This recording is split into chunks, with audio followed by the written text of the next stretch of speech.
Hello and welcome to The Walrus and the Honeybee podcast, episode 2. My name's Steve Donahoe. I run a smallish bee farm in the UK, in Cheshire, called Walrus Apiaries, and I'm the walrus. Don't ask. And this is an attempt at doing a podcast episode based on my blog post of the 2nd of July 2024 called Queen Rearing, Timings and Workflow. My first episode on this channel was read out by an AI called Imogen, and she's great. She doesn't go all the time like I seem to, but it was pointed out to me that people might wish to hear the real thing, so this is what I am. I'm the real thing. So I'll read from the blog post, and I might digress occasionally, adding bits. We'll see how it goes. But anyway, anyone who's followed my blog called The Walrus and the Honeybee will know that I'm kind of fairly obsessed with queens and queen rearing, mainly because I've seen for myself how much difference it makes in a colony, whether you have a good or a bad queen. And of course that's always a bit subjective, but what I think a good queen is one that builds a strong colony, lots of workers, so they can go and gather a big crop of honey, fairly gentle bees and not particularly prone to swarm. I mean, bees being bees, they will swarm, but some more so than others, and you can quickly get that trait into your bees with the right queen. Anyway, I'll just start to read this thing. After a stuttering start, our queen production is now in full swing. So I thought I'd share how we do it. This probably won't suit everybody, but it works for us. A big part of queen production is being organised, getting the timings right, and having a process that is familiar and effective. Another important factor is mindset. Those who embark on the journey of being self-sufficient in queens must be prepared for failure at some point. I suppose that applies to beekeeping more generally. It doesn't always go to plan, and that's okay.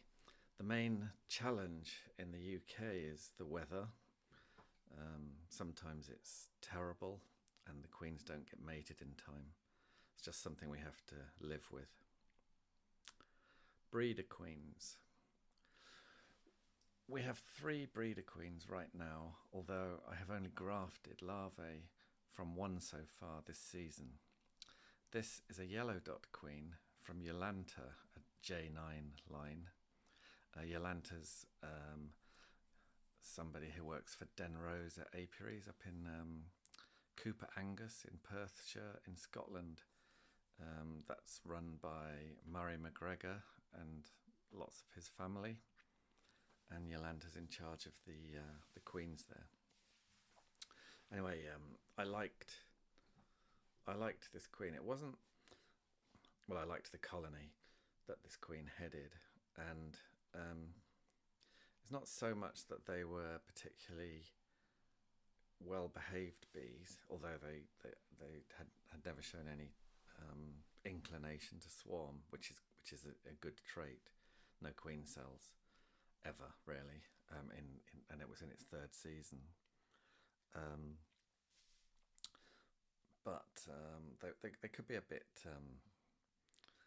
pingy at times, not particularly stingy or anything, but not like many of my colonies.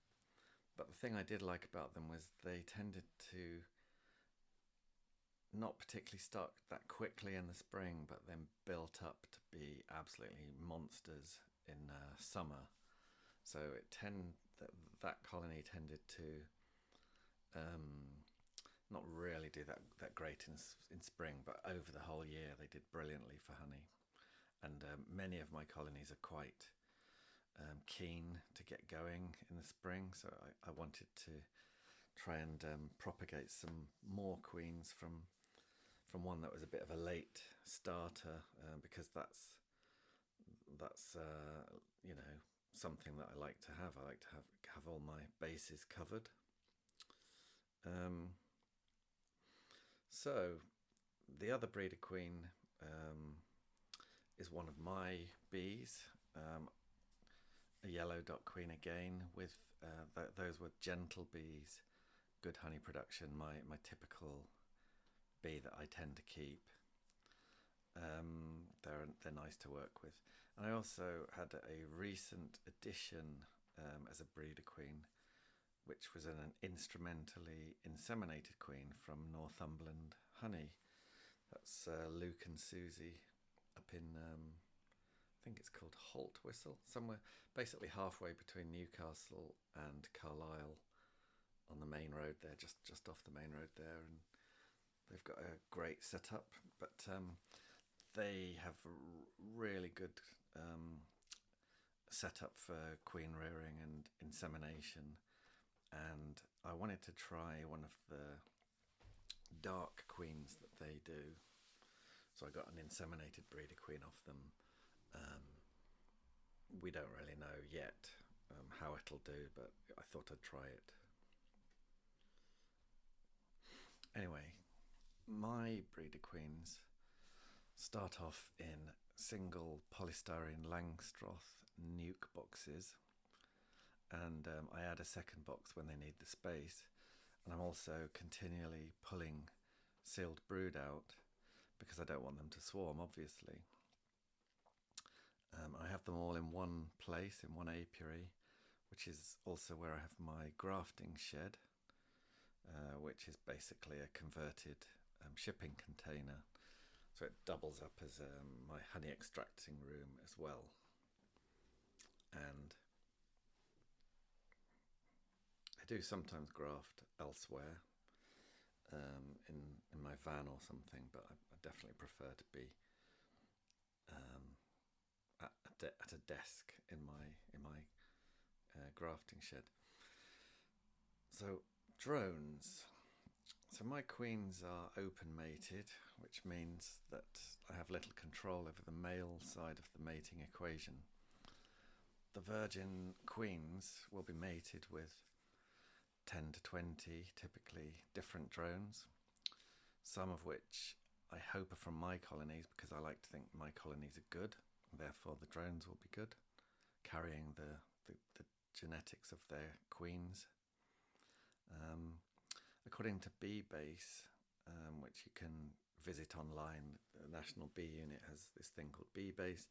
You can look up how many other apiaries are in the vicinity of yours. And in this particular apiary, apparently there are 271 at the time apiaries within 10 kilometres. Now I know that 50 colonies within that 10 kilometres are mine, but I would imagine there are another kind of 500 or 600 other colonies from other people, and all of those will be producing drones that can mate with my queen. So I just have to hope that there's enough good stuff out there for my queens to mate with, and it generally has been fine. I do put drone comb in my production colonies, the good ones. If I have a really bad colony, as in badly behaved, or something wrong with it, I don't normally see disease, but sometimes they're just a bit slow to get going, and never really.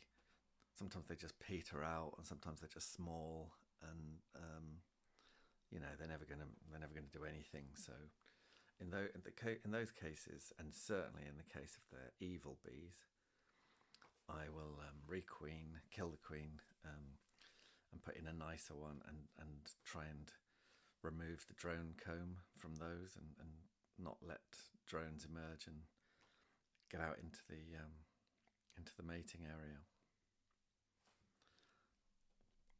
So my cell builders,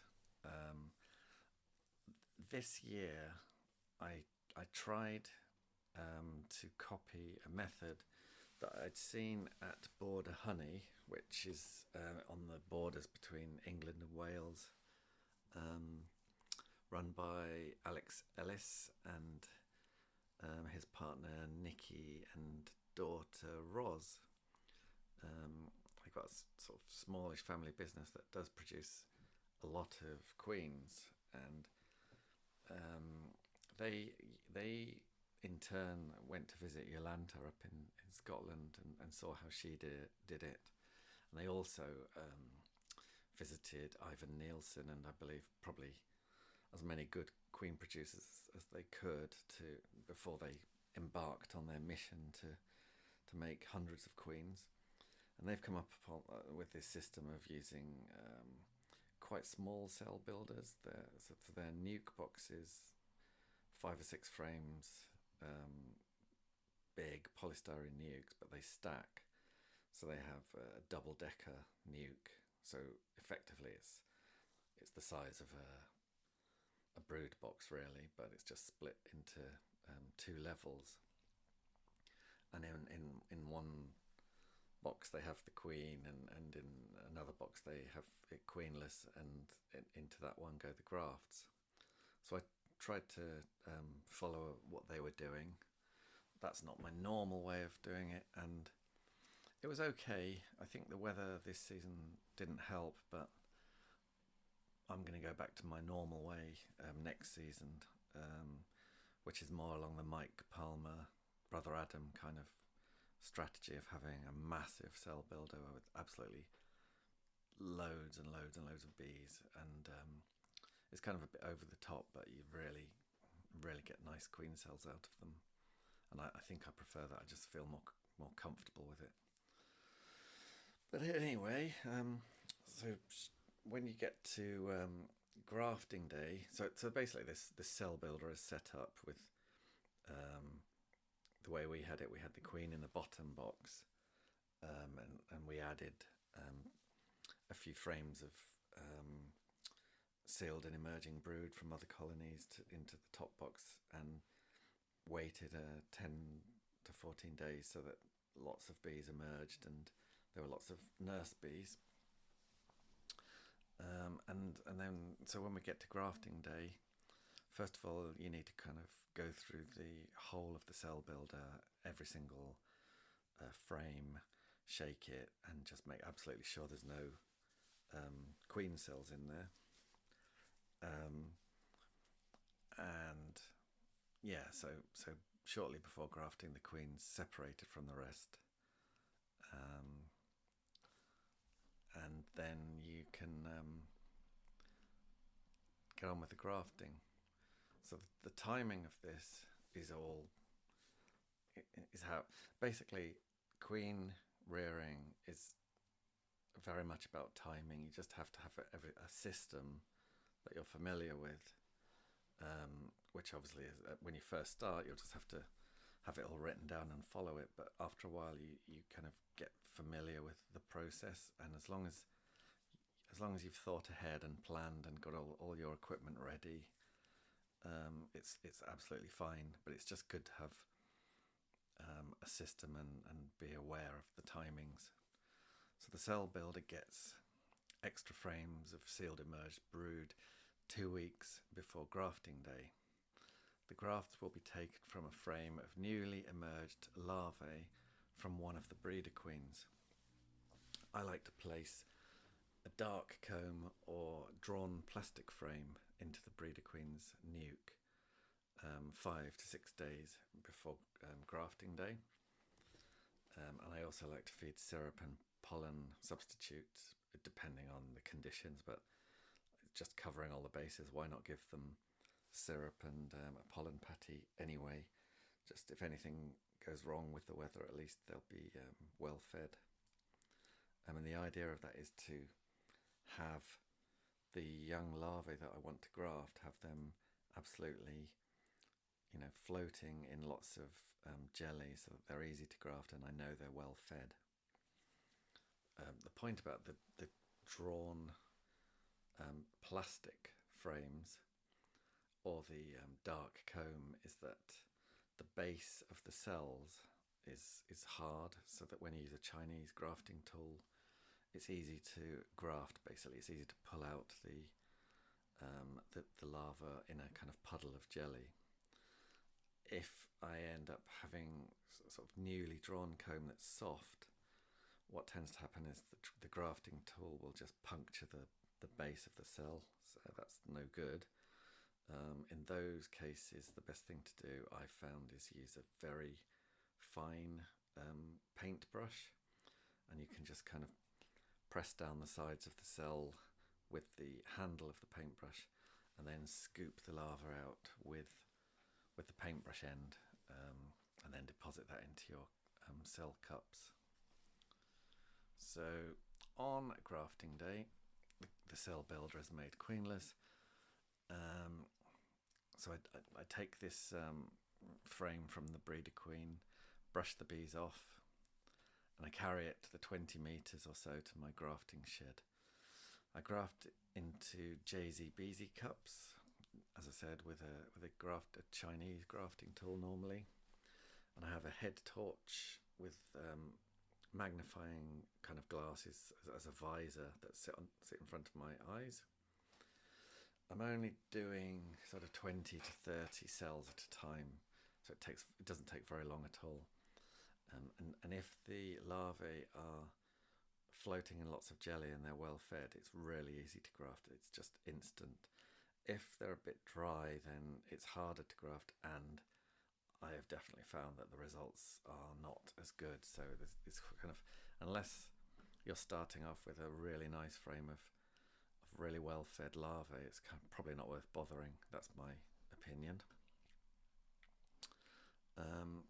So the grafted larvae go into their cups, which are which go into a grafting frame,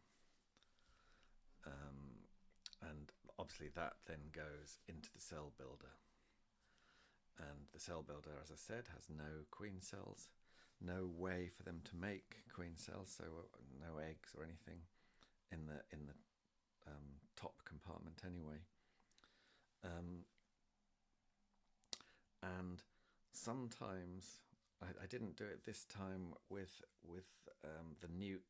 the double nuke setup of cell builder, but when I've got my giant cell builder, I tend to put a frame of foundation in with the grafts, just to what it tends to do is stops the bees building all that brace comb between the developing queen cells, which can be a bit of a pain. So if you are unlucky, you put your grafts in and they draw the queen cells, but they also build this big web of comb between the cells, and you have to kind of cut them out, and it's a bit of a pain. So popping a frame of foundation in there gives them something to do, and they tend to draw that foundation out rather than mess up your queen cells. So at grafting day, the larvae are 4 days into their 16 days that it takes to make a queen. So in 7 to 8 days time after grafting, I remove the sealed queen cells from the cell builder, brush off the bees, and carry them carefully to the grafting shed, where I also have my incubator. And I take each queen cell off the cell bar, put it into one of those Nico roller cages, and then they go into the incubator, which is, well, going forward, having spoken to Even Nielsen about this, who's kind of the god of making queens in Denmark, he says the ideal temperature is 34.5 degrees Celsius and 50 to 60% humidity. So that's the thing I would recommend, because he knows more about it than I do. Mine at the time was at 34 degrees. A slight interesting digression on this. I have experimented with going as low as 32.5 degrees Celsius because I'd read a research paper that suggested, well, it didn't suggest, it said that the temperature affects how quickly it takes for the queen to develop, and it also affects, which I was more interested in, it affects the colour of the queen. And I know some people are really quite obsessed by the colour of queens. I'm not, but I like them all really. But to get a darker queen, if you drop the incubator temperature down to sort of 32, 33, it might add a day to the development time of the queen, but she'll tend to be darker. Just I did that myself one time, and it did happen. So I had these very dark queens, even though typically if they come out kind of sort of middle colour, kind of a amber brown kind of colour normally. Anyway, once they're in the incubator, I do another graft straight away, as before, and then I place my newly populated grafting frame into the cell builder. So this process can continue as long as I want, and I can just keep doing it through the summer. But the problem is you run out of mating nukes, or I do, because obviously the day before the queens are due to emerge from the cells in the incubator, we take them out to pop them into mating nukes, and then obviously they have to stay there at least until they're mated. So if you keep grafting every week and keep producing zillions of queen cells, you've got to have somewhere to put them. So that's the main bottleneck for me. And the way to keep the cell builder going is just to continually pull out excess honey frames that they make, and also so you'd pull out the honey frames and then maybe replace them with a frame of sealed and emerging brood from elsewhere, or even from downstairs in the double-decker setup. So in the double-decker setup, the queen's in the bottom, so you can pull frames of sealed brood from the bottom and put them in the top, and then move honey frames out, and then maybe put foundation to replace the ones that you've taken out of the bottom. So you just got to keep on top of it. You got to try and stop them swarming, so you don't want them to be completely crowded. The queen needs somewhere to lay, and you don't want the top box just to become a big block of honey. You want to keep pulling the honey out and refreshing it with brood, and then with that setup you can just keep it going. So anyway, using an incubator is not essential. It's perfectly okay to leave the cells in the cell builder until they're about to emerge, and then go straight to the mating nukes. But this does mean you have to wait longer before you can do the next graft. And there's also a higher risk of a rogue virgin emerging from somewhere and killing the cells, which has happened to me in the past, because if you have anything that they can turn into a queen, they will do, and once you've got a virgin in the cell builder, you're in trouble.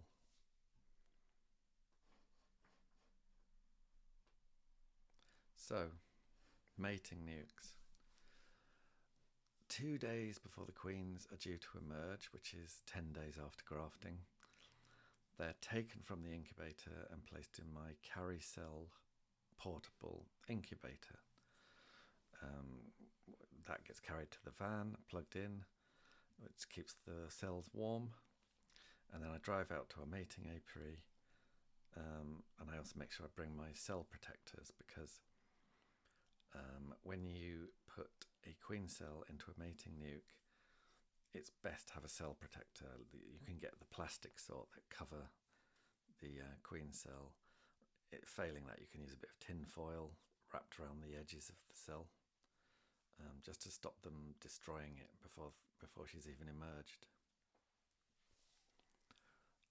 We use mini plus hives and Kielers as mating boxes. By the time the first round of cells are ready, most of our mini plus colonies are 4 boxes tall and close to swarming.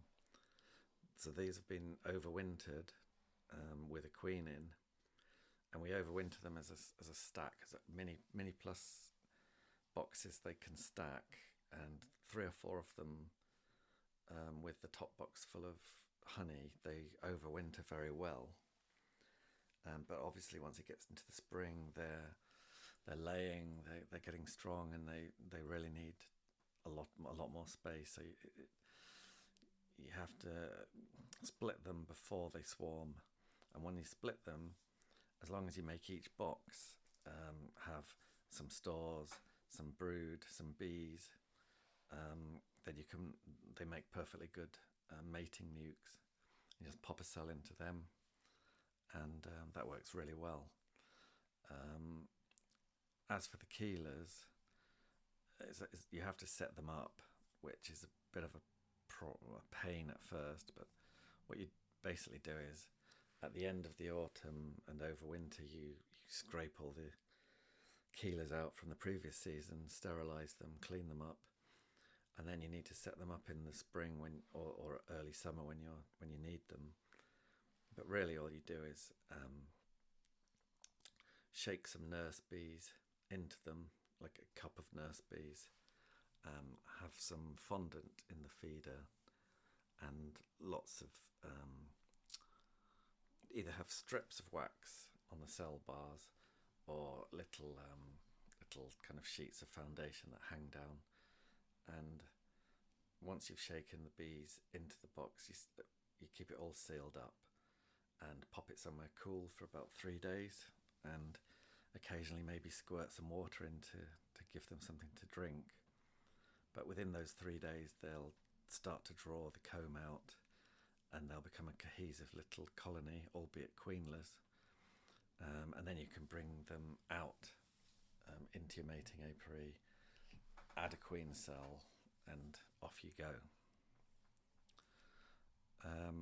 If the queens are not mated within about, well, to be honest, after 2 weeks it's getting a bit tricky, but certainly by 3 weeks, if they're not mated, we just have to start again, really. Partly because we've got a load of more queen cells in the production line coming through, but also it's leaving it a bit late. I mean, they can get mated, but we don't really want to take the risk. We'd rather just kind of pop in a new queen cell and just write that one off. So with a production line of new grafts every week, the pressure is on to move mated queens to full-sized, 5-frame, 6-frame nucleus boxes, because that makes room for the next queen cells. And as I said before, that's my main bottleneck. At the time I wrote this blog post, I had 30 mating nukes, but they were nearly all with virgin queens. So that was the time when I had to kind of stop grafting for a couple of weeks, let them get mated, and then get back on it. Kieler mating nukes do a job, but they are small. They can't hold mated queens for long. So I like to move these queens into newly made up full-sized nukes. So that's a frame of stores, a couple of frames of sealed brood, mostly, not so much open, some bees and some drawn comb or foundation. And then they get taken to another apiary, fed syrup, and they'll either go through the winter and be used the following season, or they might even get promoted in the current season into a full-sized hive.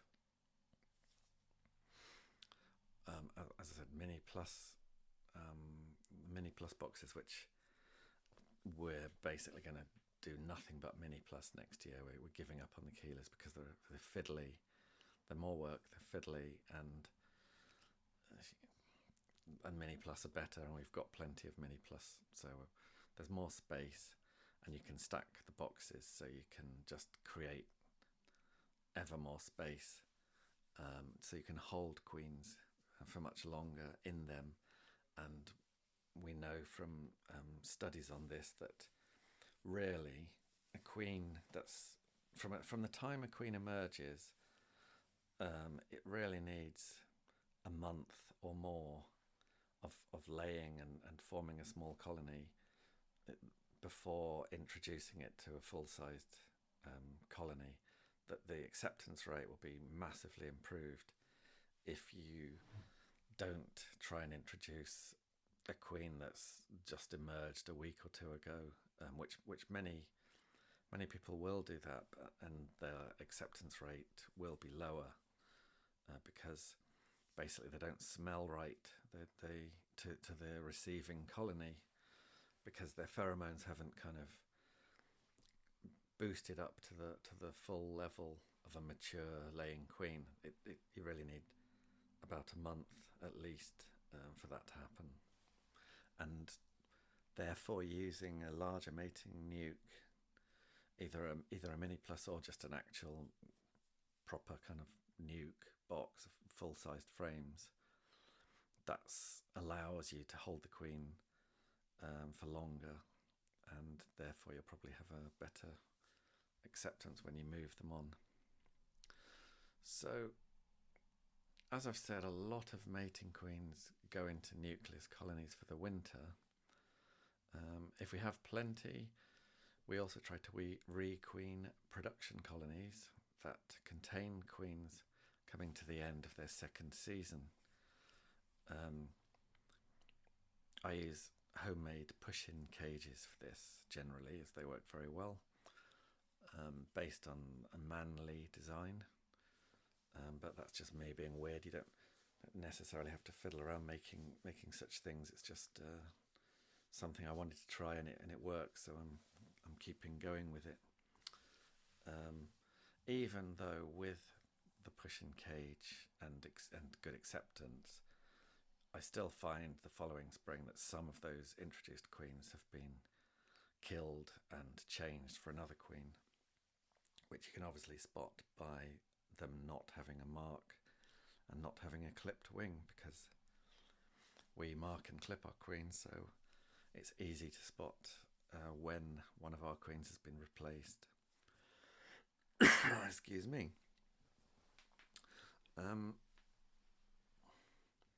The thing about requeening after the second season, lots of people think, oh well, and I used to do this, the queen's done really well, she's a brilliant queen, loads of honey, nice bees, and you always think, I don't see why I can't let this one go for another season. Let's let her go for the third season in a production colony. And every single time I've ever done this, and I still do it a little bit, but they're not as good. They just don't keep going. They kind of run out of steam. They tend to be slower to get going, smaller colonies, less honey.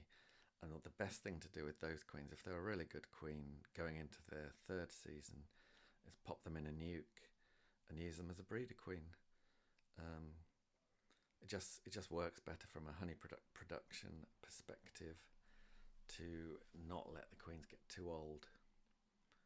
I don't sell queens generally, I just sell nukes. And sometimes if the weather has been poor, like it certainly was last season, the matings don't happen, and it is frustrating. You know, you're just killing unmated queens, or they're poorly mated, and you use them, and then very quickly they turn into drone layers, which is a right pain in the backside. So a lot of work does go into making these things, whether or not it's successful. So it's the same amount of work, whether you have a load of fantastic queens or a complete failure. I mean, you're basically putting in the same hours, the same process.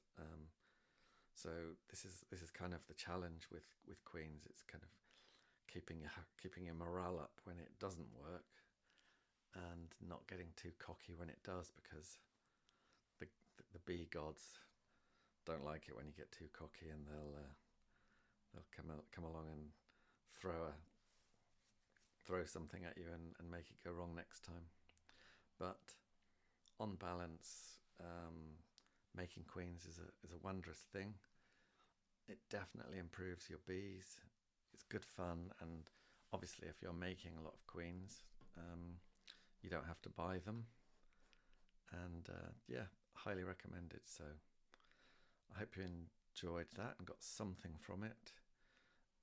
If you go to our website, thewalrusandthehoneybee.com, you'll be able to find the post on the blog as well. So that's got some images that might help. And yeah, and if you enjoyed this, then spread the word and share it. And if you hate it, then I'm sorry. Okay, all the best. See you next time.